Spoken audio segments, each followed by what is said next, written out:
코로나 시황제를 삼키나 중국 내에서 사망자와 확진자 통계가 하루 만에 9배 이상, 확진자 같은 경우는 대폭 늘었습니다. 중국의 설명은 이렇습니다.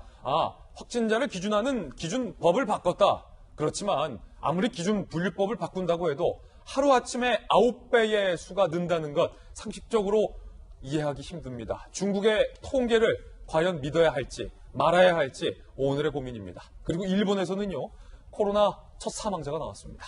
일단 하루 새에 폭증한 중국의 코로나 확진자 수부터 한번 살펴보시죠. 고무줄입니까? 이렇게 늘어요?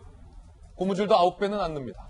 하루 새 사망자 폭증, 중국 통계 조작 의혹. 어제 발표한 중국의 코로나19 확진자 수가 15,122명이 늘어서 하루 새에 9배가 폭증을 했습니다. 사망자도 254명이 늘어서 하루 새에 2배 폭증을 했습니다. 하루 사이에 이럴 수가 있습니까? 중국 정부는 이 통계 방법이 좀 수정됐다. 후배 이성의 임상 환자도 포함했다. 환자 분류 기준을 바꾼 탓이다. 라고 해명했지만 믿기 힘들다는 반응입니다. 닐 퍼거슨 영국 임피리얼 컬리지 교수는요, 중국이 중증 환자들에 대해서만 확진 판정을 내리고 있다. 실제 사망자와 확진자 수에서 10% 정도만 공식 통계에 포함이 되고 있는 것 같다라고 의견을 냈습니다. 숨은 90%가 있다는 것. 중국 숨은 감염자 규모 예측조차 못하는 것 아니냐라는 우려가 나오고 있습니다. 바이러스를 전공한 김정기 교수님, 하룻밤 사이에 9배가 는다. 이게 가능한 일입니까? 어제 발표된 게 그 중국 확진자 수가 하루에 14,840명. 그리고 중국 정부도 마찬가지지만 우리나라 보건당국도 이에 대해서 얘기를 하기를 중수본 어제 정례 브리핑에서 뭐라고 했냐면 이 14,000여 명 중에 13,000여 명은 임상진단 환자다. 그래서 이를 빼면 1,508명. 그러니까 전날이 2,022명이었거든요. 그러니까 오히려 줄었다. 안정세일 가능성이 있다. 뭐 이런 식으로 얘기를 했는데. 우리 정부도 그렇게 말했다고요? 네. 그러니까 이게 뭐 안정세라고까지는 말은 안 했지만 어쨌든 이게 줄었다. 중국에서 크게 증가하거나 폭발적으로 증가한 건 아니다. 이렇게 얘기를 했거든요. 그래서 이게 일반적인 국민들 같은 경우에는 확진자 수와 중국 정부뿐만 아니라 우리나라 보건당국에서 얘기하는 설명 자체에 혼선이 오기 때문에 이게 무슨 의미인가라고 생각하실 것 같아서 제가 전문가 입장에서 분석을 해보면요. 그러니까 엊그제 중국에서 얘기한 사례정의 개편에 따르면 후베이성에서는 폐렴 소견이 없더라도 검사를 시행하겠다. 이 얘기는 행간을 읽어보면 그러니까 지금까지는 폐렴 소견이 있는 사람에 대해서만 검사를 했다라는 얘기고요. 폐렴 소견이 없고 나머지 호흡기 증상을 있는 사람들은 그냥 방치를 했다. 검사도 안 했다. 이런 얘기입니다. 근데 이게 환자가 계속 증가를 하다 보니까 중국에서 엊그제 개정된 사례 정의로 이제부터는 영상검사상 폐렴 소견이 있으면 이 사람은 임상진단 환자다라고 분류를 해서 확진자로 판정을 하고요. 나머지 폐렴이 없으면서 호흡기 증상을 가진 사람들은 유전자 진단법을 해서 확진 판정을 하겠다. 그러니까 결국 이렇게 해서 만들어진 어제 14,000여 명이 실제로 중국에서 하루에 발생하고 있는 그런 확진자 수고요. 제가 보기에는 이거보다 훨씬 더 많을 거라고 봅니다. 그러니까 이게 유전자 검사 진단의 수적인 한계 때문에 확진을 할 수 있는 수가 제한돼 있거든요. 그러니까 이게 거의 이제 제가 보기에는 진단을 했으면 거의 100% 확진이 나올 가능성이 굉장히 많은데. 그렇군요. 그냥 내가 오늘 이만큼 했으면 그만큼이 확진자 수가 되는 거고 다음날 적게 하면 적게 확진자 수가 나오는 거고 이러다 보니까 지금까지 발표됐던 2,000명, 3,000명 정도의 확진자 수는 이게 허수에 축소된 거이고 허수다 이런 생각을 가지고 있고 또 하나 짚고 갈 건 뭐냐면 후베이성 이외에는 여전히 과거와 같이 폐렴 진단 소견이 있는 사람에 대해서 진단 검사를 하겠다 이렇게 얘기를 하고 있거든요. 그 얘기는 마찬가지로 기타 다른 발열이나 기침이나 호흡기 증상이 있는 사람들은 방치를 하겠다 이런 얘기예요.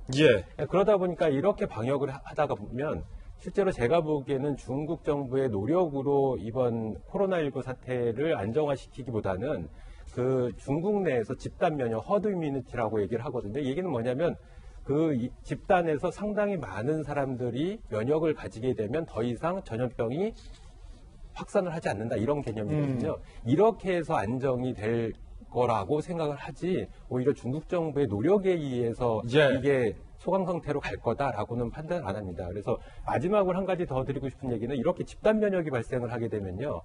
이 신종 코로나 바이러스는 변이를 잘 일으키기 때문에 예. 향후에 뭐 사스나 메르스, 뭐 이번에 코로나19처럼 새로운 형태의 코로나 바이러스가 멀지 않은 미래에 다시 찾아올 가능성이 굉장히 많고요. 이렇게 되면 집단 면역을 가지고 있는 중국에서는 감염이 잘 안 되거나 감염이 돼도 무증상 또는 경미한 증상을 갖게 되거든요. 예. 우리나라를 포함해서 그 기타 지역에서 만약에 이게 전파가 된다 그러면 여기에는 집단 면역이 없기 때문에 감염성도 굉장히 높고 병원성도 굉장히 높아져서 전 세계적인 재앙으로 다시 다가올 가능성이 굉장히 높다. 저는 이렇게 봅니다. 예, 김영주 의원님. 사실은 분위기가 요즘 뭐 너무 우려해서도 안 되지만 그 마스크 쓸 것도 없어. 더 이상 확진자도 안 나왔어. 중국 얘기야. 이런 분위기도 좀 있는 것 같아서 저는 이 부분에 대해서 상당히 좀 경각심을 갖고 싶은 게 아직 끝난 게 아니라는 거예요. 한국과 중국은 굉장히 밀접해 있다. 더군다나 허베이성 이외의 지역으로 중국의 코로나19가 거의 중국의 전역으로 확산된 이상 중국 정부의 통계도 못 믿을 정도가 됐다면 언제든지 허베이성 이외에서 중국에서 우리나라로 들어오는 중국인 관광객들에 의해서 우리 국민들이 감염될 가능성이 상존하기 때문에 이 문제는 상당히 중요하고 이제 끝까지 방심해서는 안 된다. 이 말씀 꼭 드리고 싶거든요. 어떻게 네, 보십니까? 그렇습니다. 이제 지난번에 여러 차례 우리가 얘기한 것처럼 이제 말하자면 온주라고 하는 절강성 부분, 그다음에 남쪽으로는 광동성, 북쪽으로는 저장 해룡강, 흑룡강성을 비롯해서 상당히 먼 거리에 있는 접경 지역이 다 감염이 다 돼 있습니다. 산둥성도 마찬가지입니다. 그렇기 때문에 실제로 우한에서 오는 비행기 루트조차도 상해에서 오는 경도 칭다오를 거쳐서 오는 경우 그렇기 때문에 우한이란 얘기가 없더라도 칭다오에서 오는 사람만이라도 그 사람이 감염될 수도 있고 상해에서 오는 사람, 북경에서 다 가능하거든요.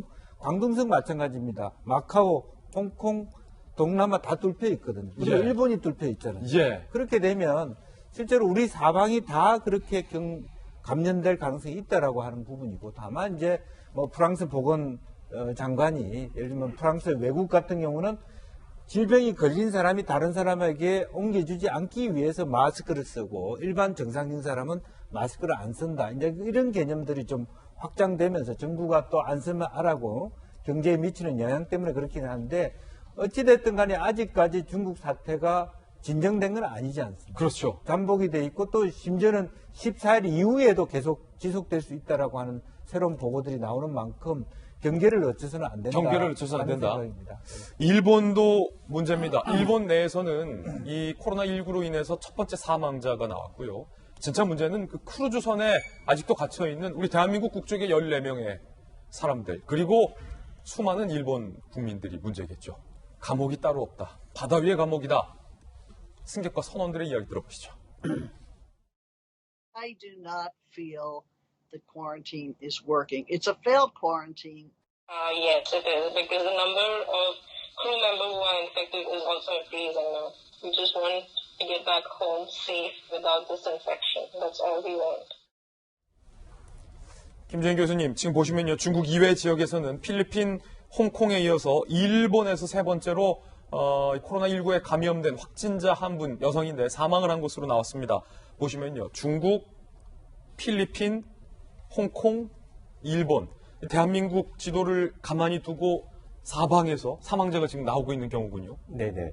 지금 이 일본 여성분 같은 경우에 80대로 알려져 있습니다. 그래서 이렇게 그러니까 고령인 분들, 면역체가 굉장히 떨어져 있는 분들, 기저질환이 있는 분들은 우리나라에서는 다행히 아직까지 이런 중증 케이스나 아니면 사망자 케이스가 없다라고 보고를 하고 있는데 예. 이렇게 언제든지 면역체계가 저하되어 있는 노령층이나 아니면 기저질환이 있는 경우에는 중증으로 발전해서 사망할 가능성이 높고요. 특히나 한 가지 이분 같은 경우에는 지금 일본 보건당국에서 어디에서 감염이 이루어졌는지도 모르고 있습니다. 그렇군요. 그래서 이런 깜깜이 감염자가 또 더군다나 사망까지 하는 이런 사태가 발생을 했다라는 거에 대해서 상당히 유감스럽게 생각을 합니다. 예.